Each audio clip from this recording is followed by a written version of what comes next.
Good afternoon. It's Sunday, March 15th, 2026, and I've been talking a lot about Copilot and, GitHub Copilot and how it's helped me build this application. Um, but I've noticed a few things as I've gone. For example, some of these pages, they're in administration, but they don't belong in administration, like the Gmail password page or the Outlook password page. And so I figured I'd share with you all how GitHub Copilot helps when you have trivial tasks like this to take care of. So I have a Claude MD that I always like to use. Actually, I saw it on LinkedIn. So I have a Claude MD file in the solution. And as we can see, I've loaded it up into my workflow orchestration. I then, as my prompt, I said move pages from the administrative folder to the home folder that don't belong in the administrative folder, example, the instruction pages. Let's see what it does. Oh, wait, let's say make sure you correct all the links and references. References.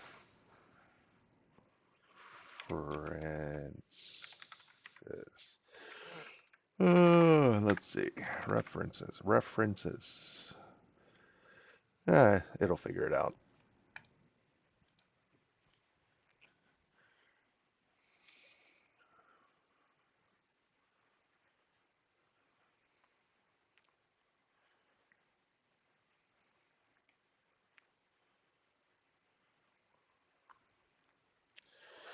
So we wait.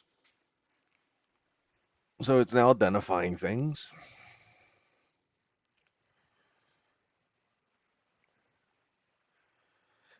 And what I'm assuming it's doing is it's looking at the pages that allow anonymous and is moving them. But let's see.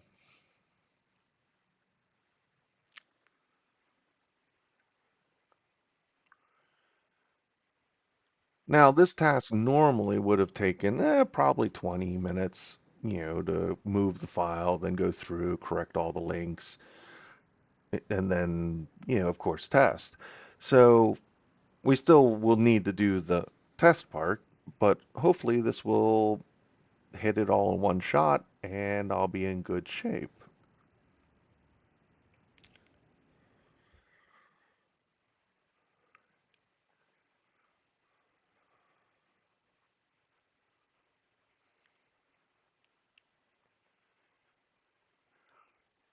This is how I built the PostGuard AI project, um, literally by one little prompt after another.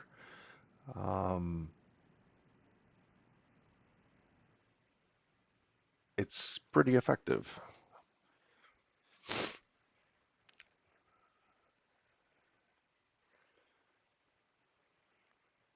Yep, it identified the pages that didn't belong.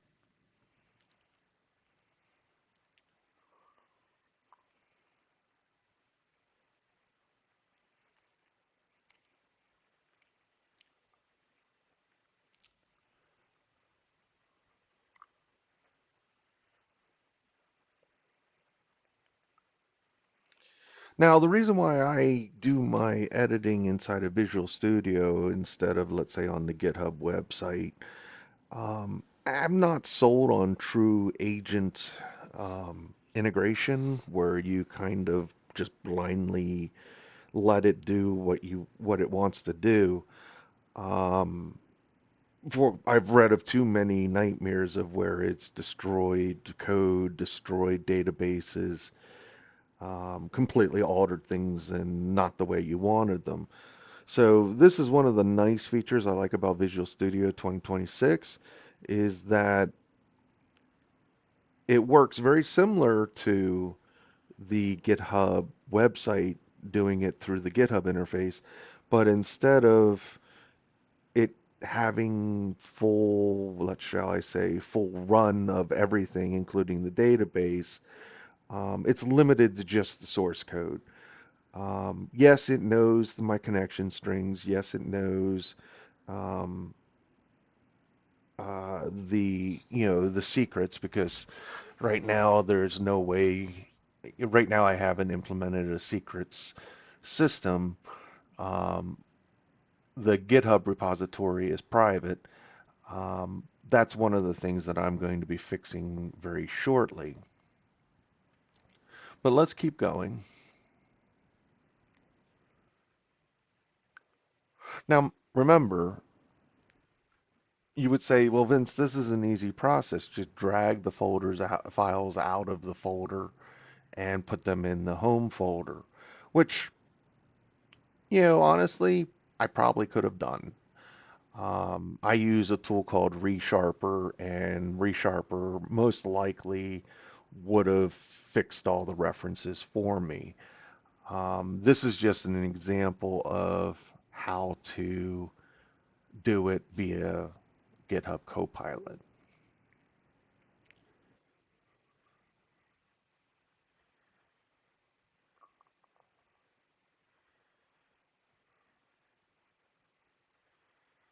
There must be a lot of users using GitHub Copilot today.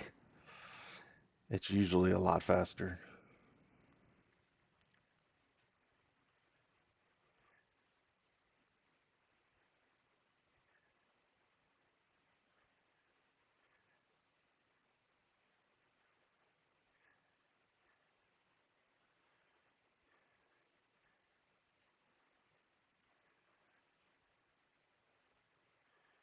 So we wait, and as you can see, it's showing the files that it's altering as it goes along.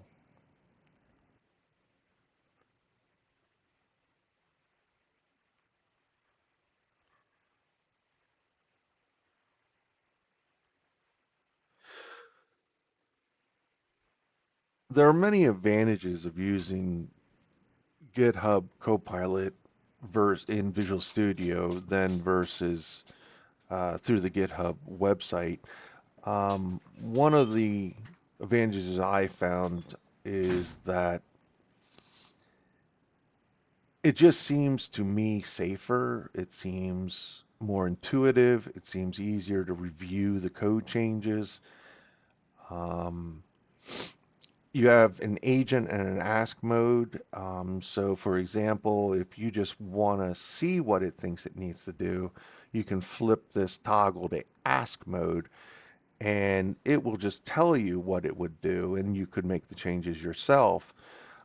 Versus agent mode, which is what I'm running in now, which is making the changes for me.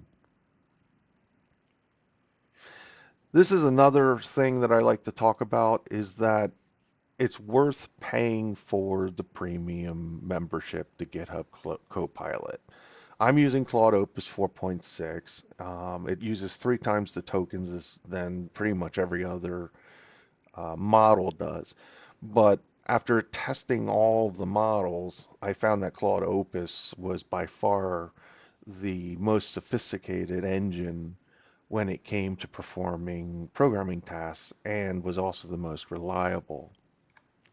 So if you're testing this out and you're like, well, I only have access to, I think they only give you access to a couple of these initially, um, with the free version, it's really worth paying the $40 a month to get access to 1,500 tokens and the Claude Opus 4.6 if you're doing a lot of development. Honestly, even if you're not doing a lot of development, I'd still recommend it. Unfortunately, the tokens don't carry over month to month, but I found that just through normal work, I've actually gone through almost all 1,500 of my tokens building this project. So if you're a developer, if you've got side projects, if you have an idea that you want to build, wow, all I can say is, upgrade your GitHub Copilot to the business edition and switch to Claude Opus 4.6 and just try it out. There's nothing more I can say about that. It really is a solid platform.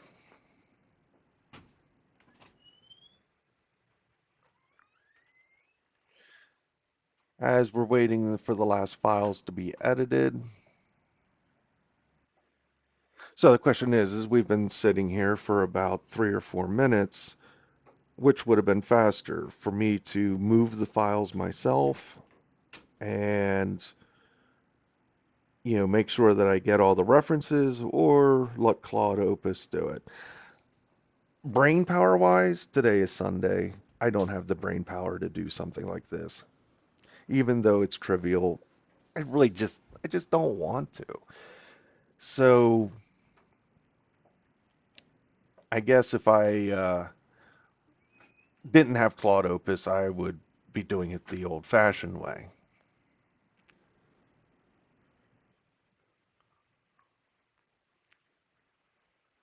And I would be sitting down to do a jam session versus just recording the changes here. All right, looks like it's finishing up.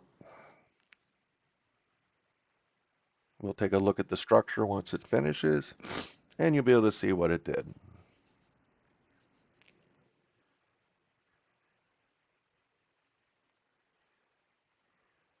We're looking good.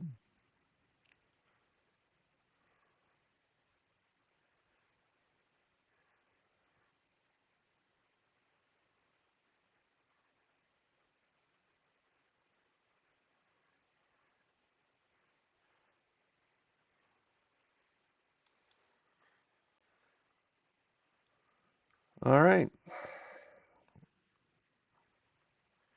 so it finished moving all the files.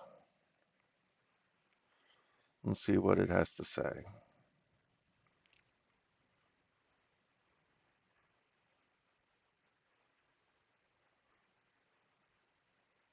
Now, theoretically, to the end user, they'll notice nothing different because no matter where the Razor pages were in the structure, they were set to load anonymously, so they didn't require a login.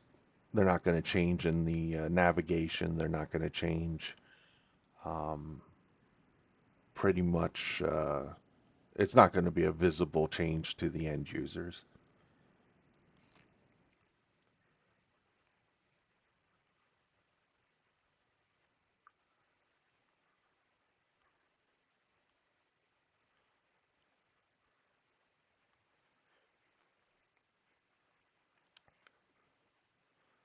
All right, so are we done?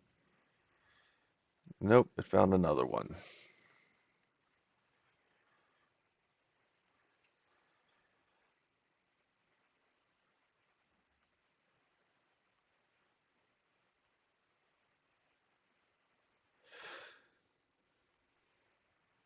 Having your, on a side note while this is finishing up, always make sure you have a claude.md file. This one is pretty useful. Um, I find that it works great for direction. Okay.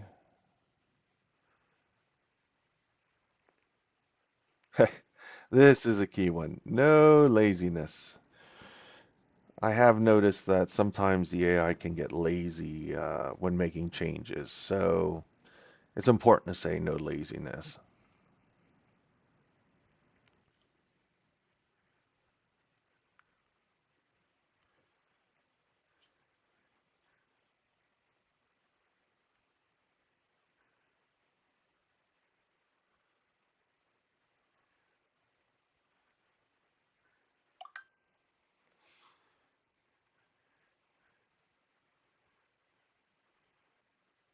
So just remember what it's doing is it's moving these files out of the administration section and instead moving them to the home section. And of course, correcting any references and so forth and so on. Just in case if you're curious about the architecture of the system is three packages. I've got my test, which tests all the functionality of the system. I've got the website, which is what the users interact with, and I have the database layer, um, which is the all of the it's database, it's data access layer. It's has the IMAP handlers in it, semantic kernel in it, and the database providers for the different sections. Um, Side note, the engine, the Claude Opus, actually, this file, the DB provider file, was getting very, very large, and it was getting hard to read. So I asked Claude Opus to break it up into sections, and this is what I ended up with. Oh, I think it finished. Nope, not yet. So what? So going back to what we were discussing, um, Claude Opus took all the beta signup functions and put it into the database provider for signups. Did the same thing for pretty much everything across the board. Um, the same thing works with the IMAP filtering. It uses a central file and then it does interface work so that it's not a different file. They're like full file for each of the different types of mailbox types. And of course, I extracted the database level, not the database level, the semantic kernel. I broke it. Chose to use Microsoft Semantic Kernel so that it would be agnostic to the platform. So let's go back to GitHub Copilot. Wow, it's verifying the build.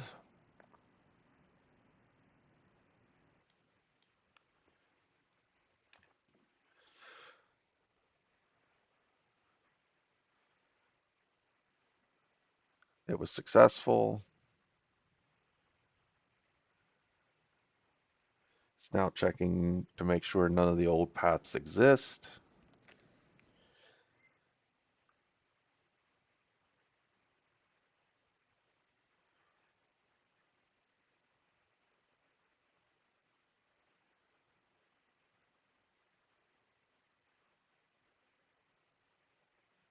Now, I will admit the computer I'm running on is not the fastest computer in the world, but hey, it does the job. So, what was updated?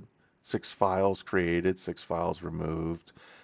Namespace is updated. Mailbox Manager, 3 guides linked to administration to home. Back to Mailbox Manager link, and each guide still correctly points to so forth. All right, I'm happy.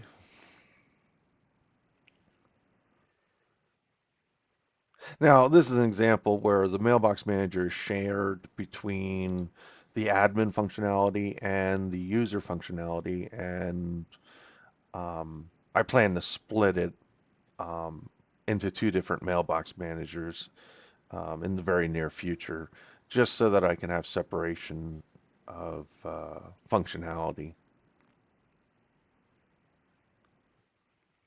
Well, I thought this was going to be a trivial aspect. I didn't realize there was so much to it.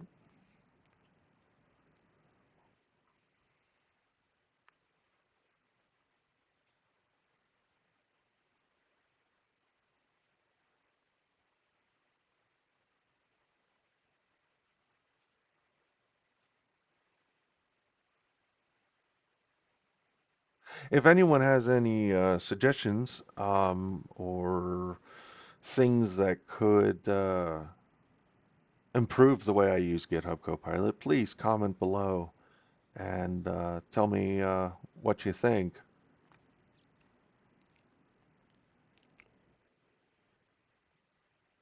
Oh, I think is it done?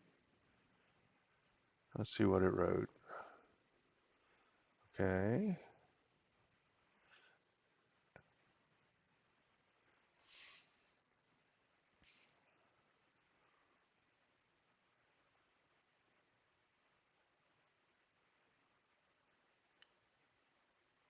I sometimes wonder if performance is based locally or if it's cloud based.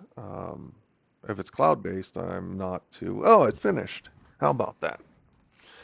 So we now have, if we go to our Solution Explorer, if we go to the website project, we can see that those files were moved. So let's test it.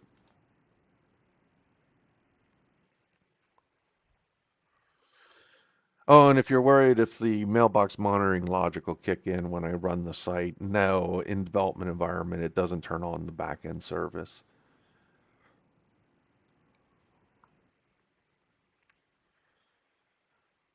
It just uses the database layer.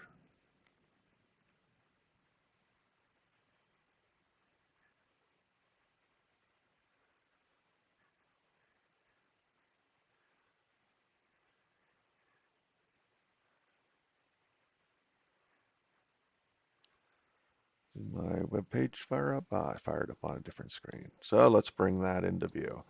All right, so we're good here. So these screens are actually once you sign in. So we're just going to sign in just real quick. A little reminder to enable two-factor, change your password, and add your first mailbox. But we're just going to hit got it and go to the mailbox manager. And these are the guides. So let's see if they work. So that's the Gmail guide. Okay, we're happy. That's the Yahoo guide. I'm happy. Outlook guide. Okay. New mailbox.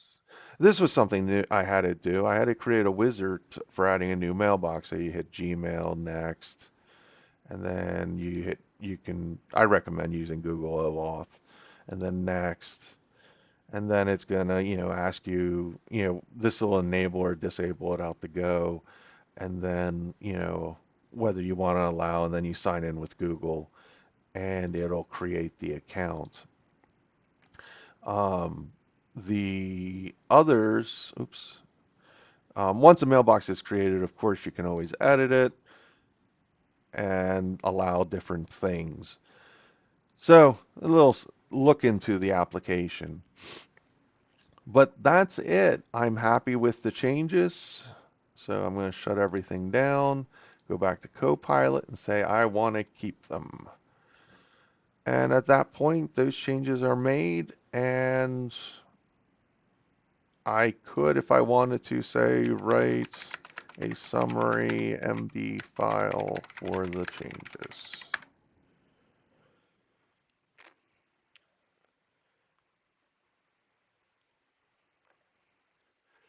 At work, my day job, I always write summary MD files for the changes. Uh, do I do it on this project? Not always, because it's I'm the only one working on it, so I pretty much know what's going on. But let's take a look at this file, and it'll show us what it did. And this is nice for documentation. So that's it. That's how I use GitHub Copilot. I've never had an issue with it deleting my code base. I've never had an issue with it deleting my database. I've never had a bad experience with it, except maybe when I didn't give it a clear enough instruction and it started to go off, how shall I say, into the woods. And that was just a matter of undoing the change, canceling the prompt, undoing the changes, and restating the prompt. I hope this long video is a good example of how to use GitHub Copilot. And like I said, if you have any questions or comments, please put them below. And thanks for watching. It's fun to use GitHub Copilot. It's a little addicting. Have a great afternoon and take care, folks.